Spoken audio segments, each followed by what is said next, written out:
everyone. So I was asked to speak on the future. I was also asked to keep it around 4 minutes. We all were, keep it around 4 minutes. So thank you, John Barnett, for going way over, so that way I don't feel as bad when I go a little bit over. And Dr. Martinez, you can stand and raise your hand to me. I've gone way over if you need to. So we were given these shirts for our class. They were our class shirts that we used. And on the back, they say Music City PAs. And they have kind of a music clef, I guess you call it. And it's kind of formed like an EKG on there. So kind of a clever thing. But I thought it very fitting to what I want to talk to you about, that we are the Music City PAs. I'm one of the older ones in the program. Have 2 children.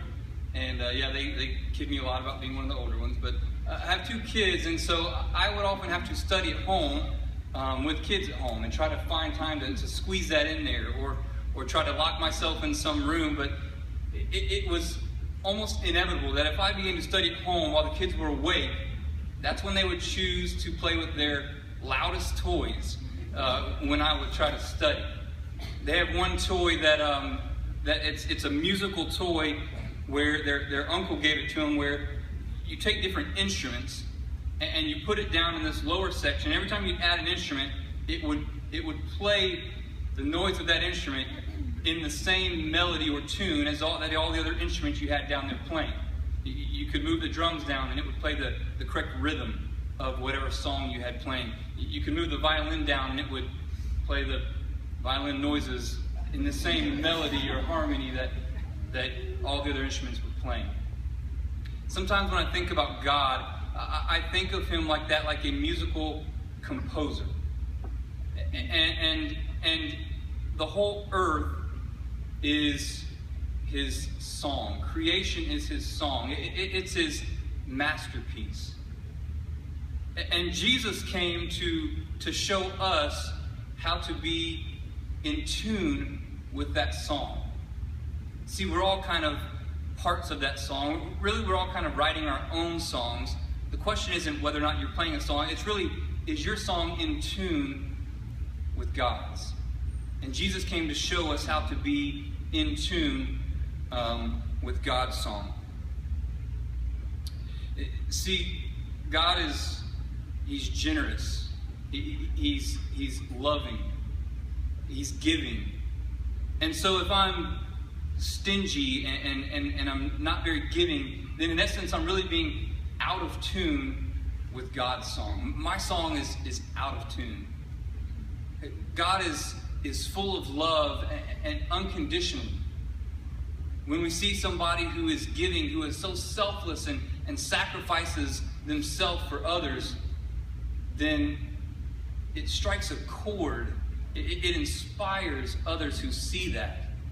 In essence, they're in tune with God's song. Paul, a writer in Scripture, he says, if I could speak all the languages of earth and of angels, basically, if I was the most gifted speaker in the world, but didn't love others, I would only be a noisy gong or a clanging cymbal. In essence, he would be out of tune with God's song. So what does this have to do with us being PAs? And what does this have to do with our future? Well, let me tell you a quick story.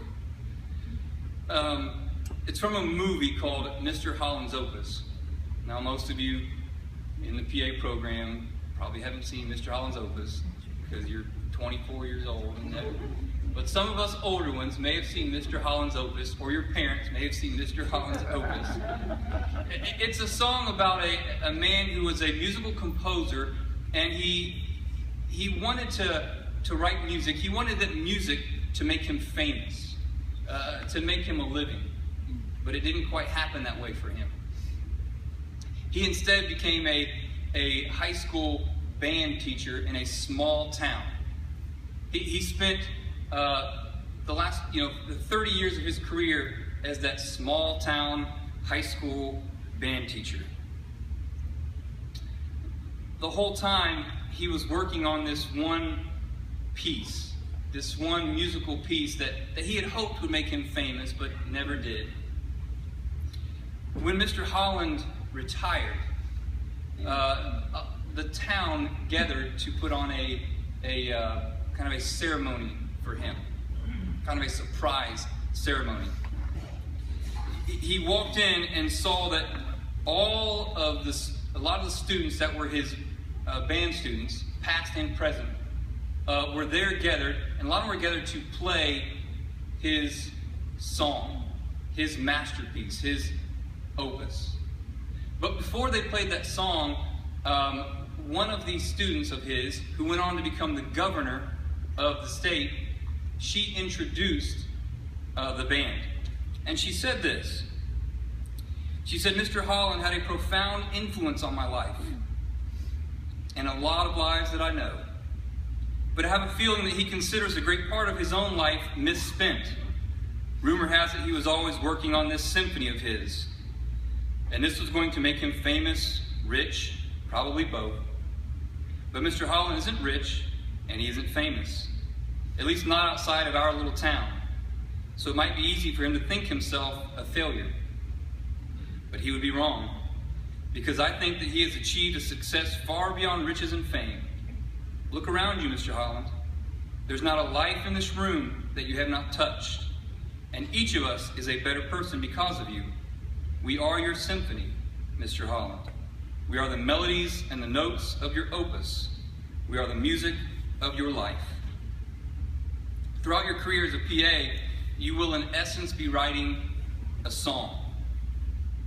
The question is, will you choose for your song to be in tune or out of tune with God's song? You could base all your medical decision making on what could profit you the most. You could make all your medical decision making on what could help you climb that ladder of success within the medical field most quickly. And those are good things. But you might find at the end of that, if that was your focus, you might find your song a noisy gong or clanging cymbal, out of tune with God's. Or will you spend your career as a PA serving others with love and compassion, putting their lives, their health, their interests above your gain, above your life? Will you be a PA who sits for a while at the hospital bedside of a scared and lonely patient, though your hour-long charting awaits? Will you be a PA who, when given the opportunity, helps patients regardless of their ability to pay? Will you be a PA who speaks to each and every patient with genuine care, compassion, and respect, regardless of what type of health insurance they carry? Will you be a PA who weeps with a husband as your patient, his wife, is passing? If so, then maybe someday, whether in this life or the next, you'll find a room full of people, not one of whom will be a life that you have not touched, and each of them a better person because of you. And they will be your symphony. They will be the melodies and notes of your opus. They will be the music of your PA career. So may you, PAs of the class of 2015, every time you put on your Music City PA shirt, or your scrubs, or your white coat, may you choose to be a PA who composes a song in beautiful harmony with God's song.